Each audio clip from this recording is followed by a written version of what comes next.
Praise the Lord. கர்த்தருடைய பரிசுத்த நாமத்துக்கு ஸ்தோத்திரம் உண்டாவதாக. இன்றைய தேவ வாக்கு சங்கீதம் 78வது சங்கீதம் 1வது வசனம்.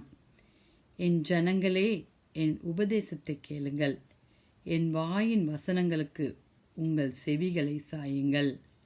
ஹல்லேலூயா. என் ஜனங்களே என்று ஆண்டவர் நம்மை அழைக்கிறார். தேவ பிள்ளைகளே, நாம் அவருடைய சொந்தமான ஜனங்கள்.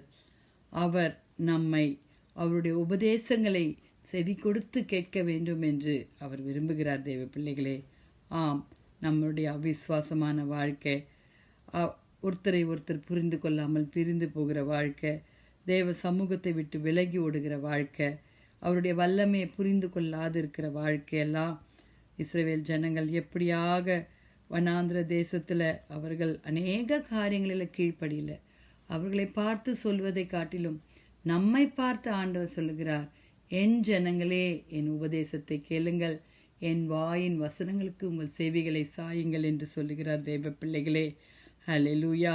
நாம் ஆண்டவருடைய சாயலில் அவருடைய செவிகளுக்கு, அவருடைய இந்த வேத புத்தகமாகிய வசனத்திற்கு நாம் கீழ்ப்படிவோமானால் கர்த்தர் நம் பக்கமாக இருப்பார், நம் பட்சமாக இருப்பார்.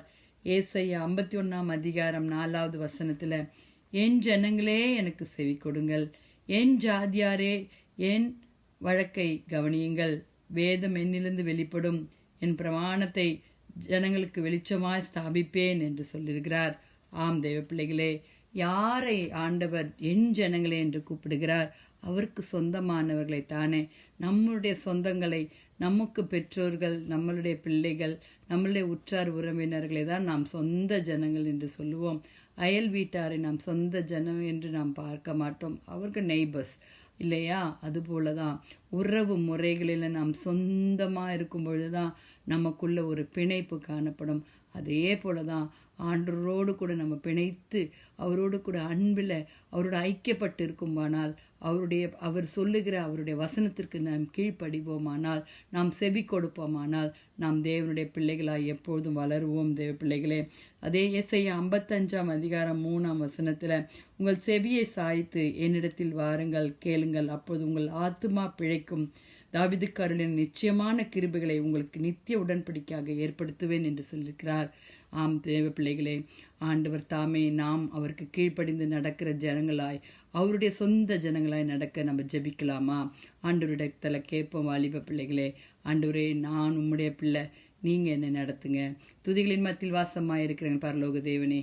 அப்பா, அருமையான இந்த காலை வேலைக்காக, இந்த நல்ல நாளுக்காக உம்மை ஸ்தோத்திரிக்கிறோம். நீர் அப்பா எங்கள் தேவனாக இருக்கிறீர், நாங்கள் உம்முடைய ஜனமாக இருக்கிறோம். அப்பா, உம்முடைய உபதேசத்தை கேட்டு உமக்காக கீழ்ப்படிந்து நடக்க, உம்முடைய வசனங்களை நாங்கள் கை கொண்டு நடக்க, எங்கள் செவிகளையும் எங்கள் கால்களையும் எங்களுடைய ஆவி ஆத்மா சரித்து உம்முடைய கரத்தில் ஒப்பு கொடுக்கிறோம். தேவன் தாமே நடத்துங்கப்பா. வியாதிஸ்தர்களுக்காக, திக்கற்றவர்களுக்காக, விதவைகளுக்காக, கைப்பெண்களுக்காக, ஊழியக்காரர்களுக்காக, தேசங்களுக்காக ஆண்டவரே ஜெபிக்கிறோம். அப்பா, பாதுகாத்து கொள்ளுங்க, வழிநடத்துங்க. இயேசுவின் மூலம் ஜெபம் கேளும் பிதாவே. ஆமேன், ஆமேன். Have a blessed day. Bye.